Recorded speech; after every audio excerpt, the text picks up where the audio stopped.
Meu irmão foi preso no dia da minha formatura. Eu achei que ele era a ovelha negra, mas eu estava cego. Eu cresci ouvindo a vizinhança inteira sussurrar, apontar e julgar. Diziam que meu irmão mais velho, Beto, era a problema, a ovelha negra, a maçã podre que cairia longe da árvore. Desde os 16 anos, ele sumia à noite e voltava de madrugada com roupas cheirando a fumaça barata, com os olhos vermelhos e dinheiro estranho e amassado nos bolsos. Ele andava com os caras mais barra-pesa do bairro, os caras que as mães mandavam atravessar a rua para evitar. Eu era o oposto absoluto, o Felipe, o nerd, o estudioso, o menino prodígio de óculos fundo de garrafa, que era o orgulho da mamãe e a esperança de um futuro limpo para a família. Eu vivia numa bolha de ignorância conveniente. Beto pagava minhas mensalidades da escola particular, comprava meus livros caros de cálculo, pagava meu curso de inglês e até meu lanche na cantina. Quando perguntava com minha voz inocente de onde vinha o dinheiro, ele dizia que trabalhava de segurança noturno ou fazendo bico em obra. Eu aceitava o dinheiro sem perguntar demais, porque era conveniente para mim, para o meu conforto e para o meu futuro brilhante. Eu não queria saber se aquele dinheiro tinha sangue ou suor, desde que pagasse meu cursinho. No dia que passei no vestibular de engenharia em uma universidade federal, o bairro todo comemorou. Beto chegou em casa eufórico, com um sorriso que eu raramente via. Me deu um abraço de urso que quase quebrou minhas costelas e colocou um envelope pardo e gordo na minha mão. Para o seu computador novo, o mais potente da loja, ele disse, sorrindo com orgulho. Você vai ser doutor, moleque. Naquela mesma noite, durante o jantar de comemoração, nossa porta da frente explodiu. A polícia tática invadiu nossa casa, gritando. Beto não reagiu. Ele foi jogado no chão, o rosto pressionado contra o piso frio, algemado na frente da nossa mãe, que gritava em desespero. A acusação formal, associação ao tráfico. Ele não era o chefe, disseram os jornais locais. Ele era o aviãozinho, o cara descartável que corria o risco nas esquinas. Eu o visitei na cadeia apenas uma vez, uma semana depois, antes de ir para a faculdade. Eu estava com raiva, eu sentia vergonha. Gritei com ele através do vidro sujo do parlatório. Disse que ele tinha sujado nosso sobrenome, que ele era uma vergonha para a memória do nosso pai, um bandido sujo. Ele não se defendeu, ele não chorou. Ele só sorriu aquele sorriso triste, cansado e resignado e disse, estuda, moleque, sai desse bairro, não olha para trás, esquece que eu existo. Eu obedeci, eu saí, me formei, virei engenheiro, mudei de cidade e nunca mais voltei para visitá-lo. Eu apaguei o Beto da minha vida como se fosse um erro grosseiro no meu currículo perfeito. Julgar é fácil quando você não sabe a história toda. 10 anos depois, uma carta velha me revelou o preço real do meu diploma.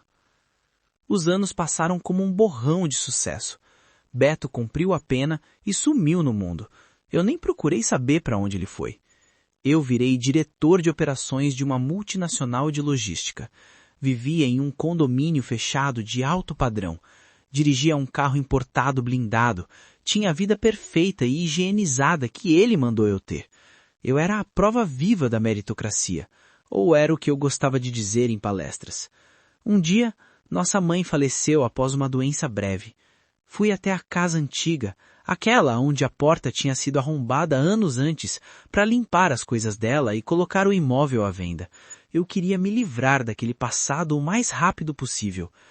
Mexendo numa caixa de sapatos velha no fundo do guarda-roupa dela, entre fotos amareladas e terços achados, achei um diário. A capa estava mofada, mas as páginas estavam legíveis. A letra dela, tremida e manchada de lágrimas antigas, contava a verdade que eles esconderam de mim como um pacto de silêncio absoluto. A entrada era datada de meses antes da prisão do Beto. Eu sentei no chão empoeirado para ler. O Beto chegou em casa chorando hoje, tremendo como uma criança, ela escreveu. Ele disse que o agiota do bairro, aquele que assumiu a boca, ameaçou pegar o Felipe na saída da escola se a gente não pagasse a dívida de jogo que o pai deixou antes de morrer. A dívida é impagável para nós. São milhares de reais com juros criminosos. Eles deram um prazo de 24 horas. O Beto disse que ia aceitar a proposta da gangue local para trabalhar para eles em troca da quitação da dívida e proteção da casa. Eu implorei para ele não ir. Disse que era perigoso, que era crime. Ele me abraçou, enxugou minhas lágrimas e disse: "Mãe, o Felipe vai ser doutor. O Felipe tem futuro. Ele não pode viver com medo. Eu sou só o Beto. Eu não tenho estudo. Eu aguento a lama para ele pisar no asfalto. Ninguém toca no meu irmão enquanto eu estiver vivo." Eu li aquilo e o mundo desabou sobre a minha cabeça. O ar saiu dos meus pulmões. Eu caí deitado no chão daquele quarto, abraçado ao caderno, urrando de dor. Ele não era bandido por vocação. Ele não gostava da vida fácil ou do dinheiro rápido. Ele se vendeu. Ele vendeu a própria alma, a própria liberdade e o próprio nome para limpar a bagunça do nosso pai e garantir que os cobradores não quebrassem as minhas pernas ou me matassem na esquina da escola. Ele trocou o futuro dele pela minha segurança. E eu o chamei de vergonha. Eu o deixei apodrecer na cadeia achando que eu era superior a ele. A culpa tem um gosto amargo e corta como vidro. Encontrei meu irmão lavando carros num posto de gasolina. Ele fingiu que não me conhecia. Eu não conseguia mais viver com aquela culpa. Contratei o melhor detetive particular que o dinheiro podia pagar. Gastei uma pequena fortuna e demorou 3 meses, mas achei o rastro do Beto. Ele estava em outra cidade, no interior do estado, tentando recomeçar a vida. Ele trabalhava num lava-rápido de beira de estrada e morava numa pensão caindo aos pedaços, um quarto sem janela nos fundos de um bar. Fui até lá numa terça-feira chuvosa. Parei meu carro de luxo, preto e brilhante, na vaga de lavagem. O gerente gritou por ele. Beto veio me atender vestindo um macacão azul surrado, encharcado, com um boné baixo para esconder o rosto.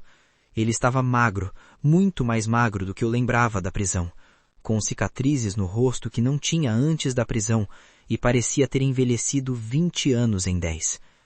As mãos dele tremiam levemente pelo frio.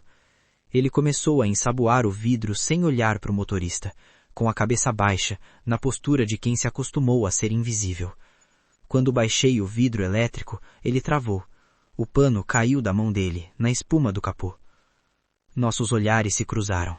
O choque nos olhos dele foi palpável. "Doutor Felipe", ele disse, baixando a cabeça imediatamente, numa postura de submissão que me deu náuseas físicas. Ele recuou 2 passos. "Não precisa pagar a lavagem, senhor.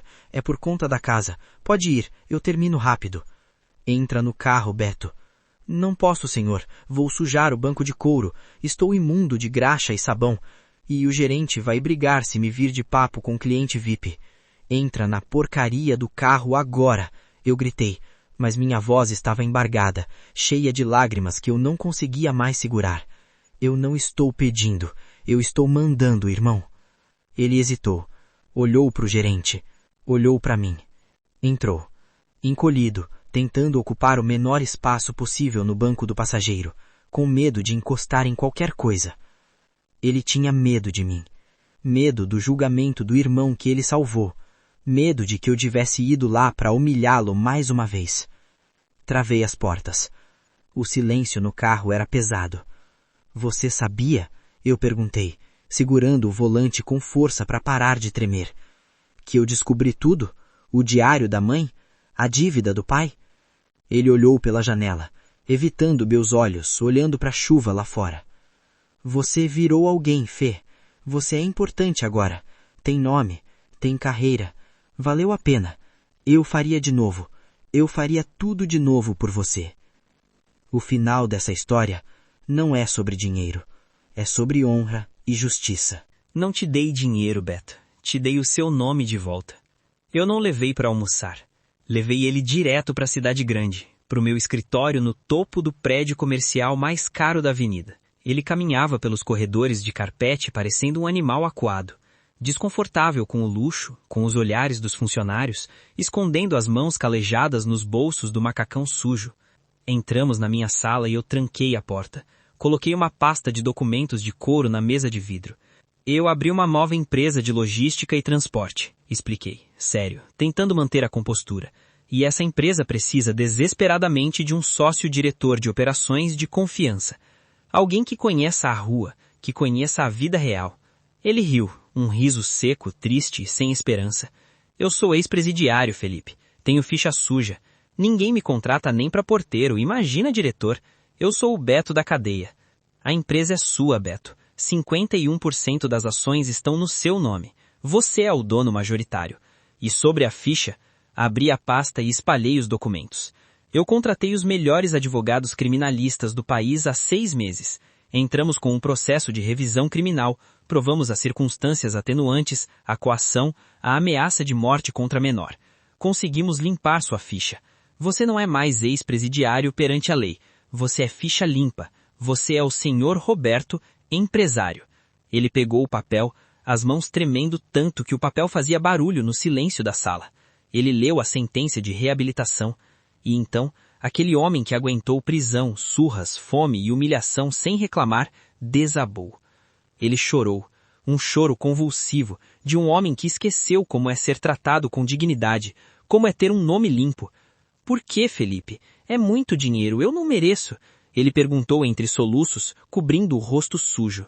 Eu me ajoelhei ao lado da cadeira dele e o abracei com toda a força que eu tinha, sujando meu terno italiano caro de graxa e sabão, sem me importar nem um pouco.